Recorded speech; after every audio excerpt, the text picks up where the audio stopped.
everyone. This is the Ophthalmology Business Podcast, where we help you develop your ideal practice with the help of other doctors and experts. The topics we cover include marketing, management, leadership, recruitment, HR, mindsets, and more. I'm Sarah Duval, one of the co-hosts of the podcast. Every listener of this podcast is welcome to join the Ophthalmology Business Academy at www.obacademy.org. The membership is on us, and it's our gift to you.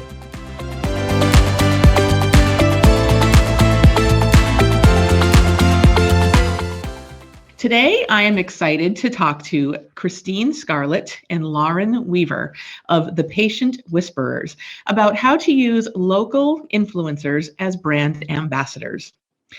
Let's jump in. Before we get started, ladies, why don't you take a minute to tell us about yourselves? Who are you? How did you get into ophthalmology? Tell me your stories. Wonderful, Sarah. We're really glad to be here. Yes. Thank you for having us. This is a topic that's near and dear to our heart. We'll start with kind of our story as it relates to this. I joined private practice in ophthalmology almost a decade ago. I know I don't look old enough to say that, but I do.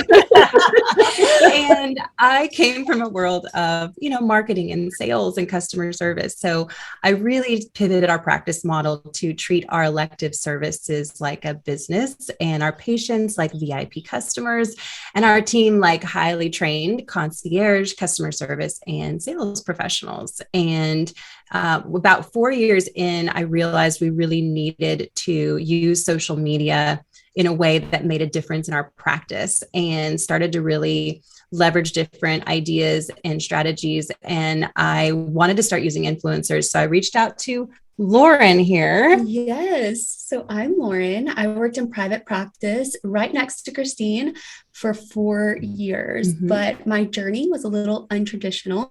I was actually a patient ambassador to start. That was the first time I dipped my toe into ophthalmology, and it was actually while I was Miss Arkansas. So like Christine said, she reached out to me. At the time, I was a marketing student at the University of Arkansas. And so I put together an entire marketing plan for this campaign. I mean, it was probably 2 or 3 pages that I pitched to them, and it ended up being one of the most successful campaigns that practice had to date. And then now, it's crazy full circle moment that I'm now teaching practices how to do the same and really leveraging influencers, patient ambassadors, patient advocates to meet the consumer where they're at. Wow, that's great. So this is why I wanted to have you on the podcast today, because I feel like using like social media influencers is something that maybe is gaining more popularity, but there's a lot of people, myself included, who just don't know where to begin. I live in the small state of New Hampshire, and I feel like, well, I don't really have anyone in the state that I can reach out to, which probably really isn't true, right? Yeah. I mean, there probably are. We were in Arkansas. But even Arkansas, for some reason, I feel like, well, it's bigger. You have more people to choose from. I can think of like this one person in particular. She's wildly popular on TikTok, and she's I'm pretty sure she's right in Concord, New Hampshire, which is where I am, but I wouldn't want to reach out to her and use her because she's wildly popular, but she swears a lot. So that's obvious, you know what I mean? Like she's vulgar. So that's obviously not something that we're going to use because we need to find someone who's in line with our brand, right? And our vision and our culture. So take me through somebody who has this idea. I have this big idea, but I don't know where to start. Ladies, you have the floor. Where do you start? Well, the good thing is you're not alone, and you are exactly where I was. Now I guess it's 5 years ago when I knew working with influencers would work because healthcare is always behind, and we could see it working for big businesses and brands, and watching the marketing trends and consumer trends, knowing that's where marketing was going. So I was right there with you. And I just went for it, really not knowing what I was doing when I reached out to Lauren. I was like, okay, we're going to do this. I don't really know what I'm doing. And thankfully she brought the whole package to the table and literally created the program for us as an ambassador. And then really took it from there when you joined the practice. But yeah, I think, like you said, starting with defining who is an ideal ambassador for your brand that matches your culture and will relate to your patient demographic is really the starting point. Yeah. So you did a great job by actually leading us into that. Yeah. And I always like to start with maybe not looking for exactly a person that rings a bell for you when you think about social media influencers. I would recommend starting, if you are in practice, defining who your patient personas are. Are these moms? Are they teachers? Are they college students? Because you have a college around you that, they're graduating college and it's a normal gift for them to get. Does this person look like? What is their age? What are their hobbies? And then from there, really looking into nano influencers, not necessarily what we think of an influencer as they have, 1 million followers, because you're not going to get the longevity that us in private practice need out of working with patient advocates and influencers. So I like to look at nano, and what nano is defined as people who have between 1,000 and 10,000 followers. And they are most likely to have a really loyal, localized following. It is not a global, nationwide following that we have with these, million follower influencers. These people are local and they are extremely loyal and they feel extremely connected to this person. Yes. I think that was one of the things that was surprising for me, because I automatically thought, I want someone with 500,000 followers, who happens to be in my area. But a lot of times, especially on platforms like TikTok, their followers can be national and they're resonating with like their personality. What we're talking about is that local person, human, regular Joe Schmo that is resonating with locals because of a lot of different things in their life that they're relatable too. And so I think that's a big thing to realize from the beginning. And Instagram is definitely still right now the best platform to work with influencers on when it comes to especially the refractive patient. And Facebook too, when we're looking at that older demographic, the refractive lens exchange demographic, those young cataract patients, the premium IOLs, Facebook and Instagram are going to be where we want to really focus our efforts. So how would I find this person on Instagram? If I don't already know she or he is there, how do I go onto Instagram and find them? Walk us through that practice. That is a great question, and one we get a lot. And I think there's a lot of different avenues to go about it. One of my favorite things is people that relate to that demographic I'm looking for, asking them, because I'm not a mom myself, but I do know mommy bloggers are incredible influencers for private practice. And I don't know who to follow, but I do have friends that are moms in the area, and just asking them who is the new hot person. Also looking at brands that I do admire and feel like we align with, even if it is, a clothing boutique, seeing who they're working with, seeing who they're posting, and just trying to network through social media. I also watch them for an extended period of time just to make sure our brand does align, because you want to make sure that they are a good representation of you even after they receive their procedure, that they continue to align with your brand. Yeah. And I think people like local news anchors, local sports personalities, if you have any local sport teams, outdoor athletic influencers, right? So for here, we have a big mountain biking community. So searching up some of those hashtags with the local hashtags, you can find a lot of people through hashtags typing in your local hashtag, and then an interest on social media. And most of the time, these influencers are using those hashtags. Yeah. So you'll start to see them come up and then see, okay, do they have that follower range we're looking for? And then obviously you want to look at their engagement rate. And that's something that you can speak to better than I can, Lauren.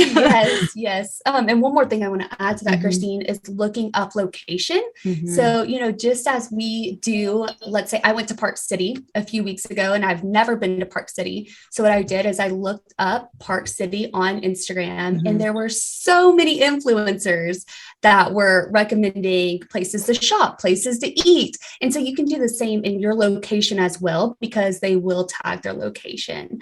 But yes, Christine asked about engagement rate. And this is really where I came into private practice, is pulling back the veil on a business like influencing that is so hush hush. I mean, we know what it is kind of in the regular world. We have an idea of it, but we don't understand the fact that it is truly a business behind there. And so engagement rate is how you can truly measure how good an influencer is going to serve you. So if you're looking at the amount of likes they have, if you're looking at the amount of views they have, the amount of followers they have, these numbers do matter, but we want to really encompass them all, because sometimes people can buy followers.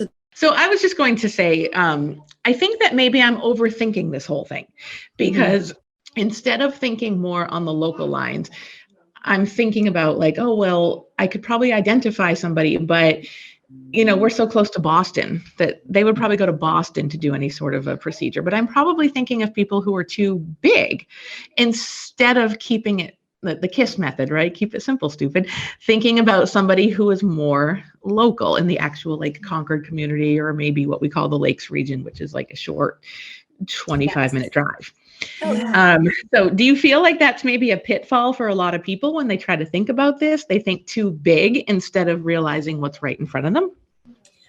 I think for sure. And I think that a lot of times people don't realize the fact that someone would drive 25 minutes plus if they were going to get a life-changing procedures to make sure that they're in the right hands. So I think we can think big and throw a wider net, honestly. Look at the people in front of you as well, but also don't be scared to reach out past what you would imagine patients would come in for, because that's what it's about with influencers, is really casting a wider net and using them as a resource. Yeah. And I think the good thing is when it comes to influencer marketing, we're reaching a different demographic. When they post about their experience, we're reaching people that may have not ever considered our procedures. They're not out searching on Google. We're reaching kind of virgin ears and eyes through social media that most other practices are not marketing to. So this influencer marketing is really amazing in that way. And that's part of why as a practice, we grew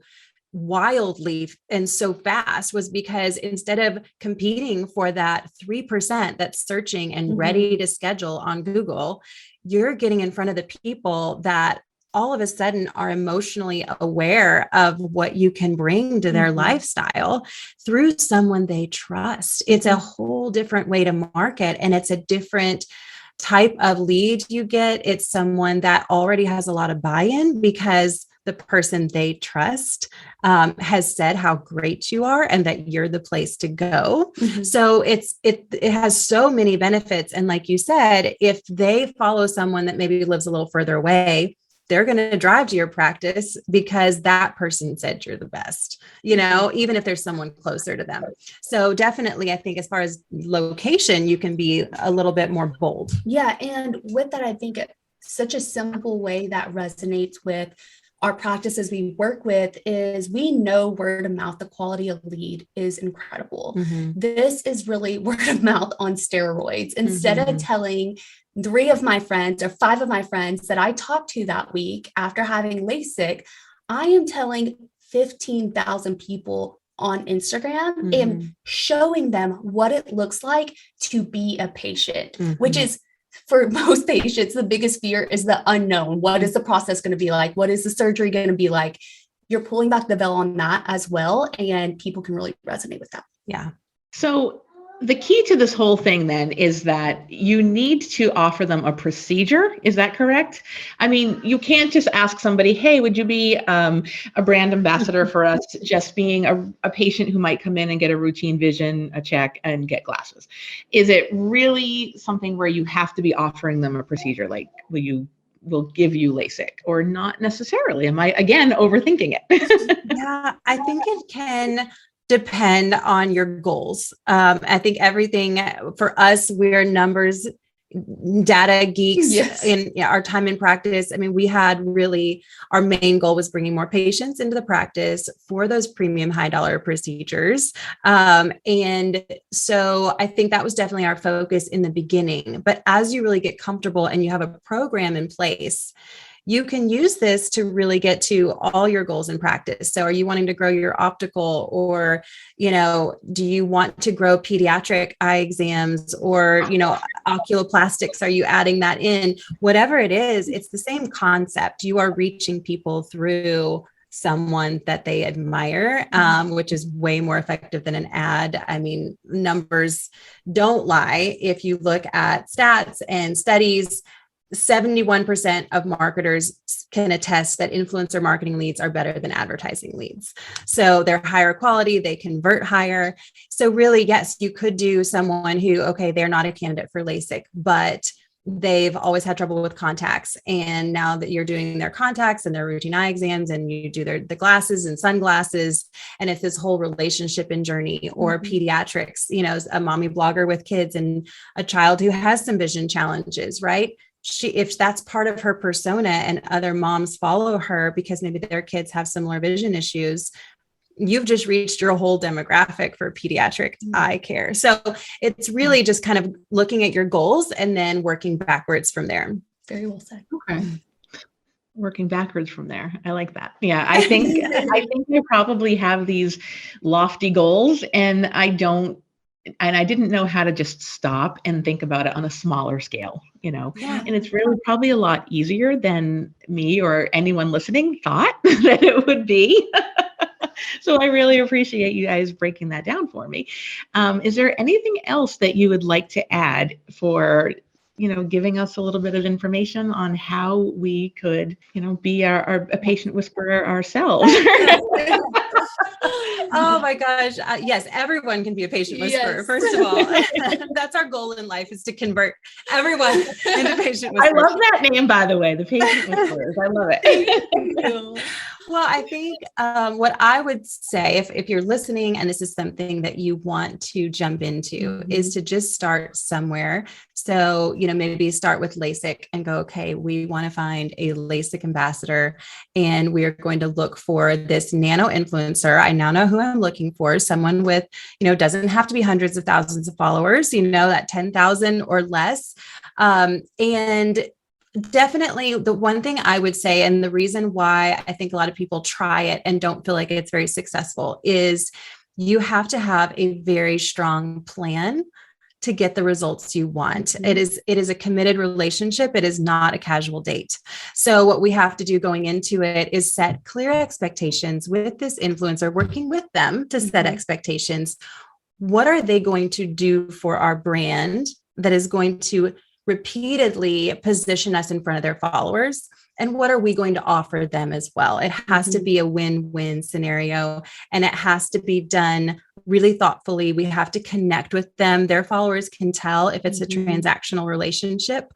We have to really invest in them and really stay on top of it. And that's why we always recommend having a social media coordinator on staff. When we get into our training, it is a full-time job. If you're really using social media to grow, like Lauren did, where it was a $2 million revenue we made from social media, it's worth hiring someone to run your social media. And then they're handling this entire program. I mean, in our last year in practice, we had a robust ambassador program where we had multiple ambassadors every single month. We completely saturated our market where everyone saw us everywhere on social media through real people. And it was incredibly successful. Again, $2 million in revenue came from these efforts on social media through organic ads and people's profiles. So it works. Yes. And this is something I love. I mean, obviously you can probably hear my passion of how much I love social media. But yes, this is one of my favorite topics to help practices with, just because I come from the practice side. I come from the influencer side. I come from a regular patient. Like I feel like I really am able to cover all spots of this personally. And it really excites me to see practices find success in them as well. Your practice must have hated to see you guys go. I mean, that is impressive. It was bittersweet. It was very bittersweet. $2 million in revenue. That is very impressive. So I really enjoyed this conversation. I really can't thank you guys enough for coming on and having this conversation with us. I mentioned at the beginning that you are the founders of your business, The Patient Whisperers. So tell everyone at the listening audience where they can find you. Absolutely. You can find us on social media for sure. Follow I was going to us. say, no surprise. Yes. We are really committed to producing content that actually helps you, that you scroll through your feed and you go, wow, that's a perspective shift, or that's something that I can use tomorrow. We host our weekly podcast, Success Confidentials. We're in the middle of a website rebrand, and we're going to be offering some really amazing virtual learning journeys with guided application processes, where here's what you do to work with influencers. And here's the step-by-step of here's what you're going to do this week. Here's what you're going to do next week. Here's how you monitor this. Here's how you refine it and leverage it for success, kind of creating the resources we always wished we had in practice that took us years to figure out and create really good programs. And now you can just kind of cut to the chase and go, okay, here's what I need to do. Really streamline it. Yeah. But yes, for sure, follow us on social media. We promise to serve value to your newsfeed and provide many perspective shifts. And you're taking on new clients for your business, are you? If someone we wants are, to yes. reach out. It is. We are very committed to working with people where there is amazing synergy and energy. That is the formula for success. We truly believe that human emotions drive success in really every area of life, especially in a medical practice. So yes, we always kind of work with someone where we have a synergy call. We see if it's really a win-win and a good fit to work together, and then make sure we have availability and go from there. So we do offer free one-on-one 30-minute synergy calls. You can go to our website and reach out and we'll see what happens. Yeah, or direct message us too. We reply from there. It is Christina. And what is the website? Is it thepatientwhisperers.com or? It is, you guessed it. thepatientwhisperers.com. Okay. Everywhere. Go see them. Thank you so much, Christine and Lauren. I've really enjoyed this. Thank you, Sarah. It's been our pleasure. Thank you so much, Christine and Lauren, for joining us today and talking to us about how to use influencers as brand ambassadors. I also want to take a moment to thank our listeners. We appreciate each and every one of you. We cannot do what we do without you. If you like our podcast, kindly share it with your friends and on social media. Also, please don't forget to write a review on iTunes or Google Play. Your reviews will help other doctors and practice owners find us. Till we meet again, wishing all of you an amazing week ahead.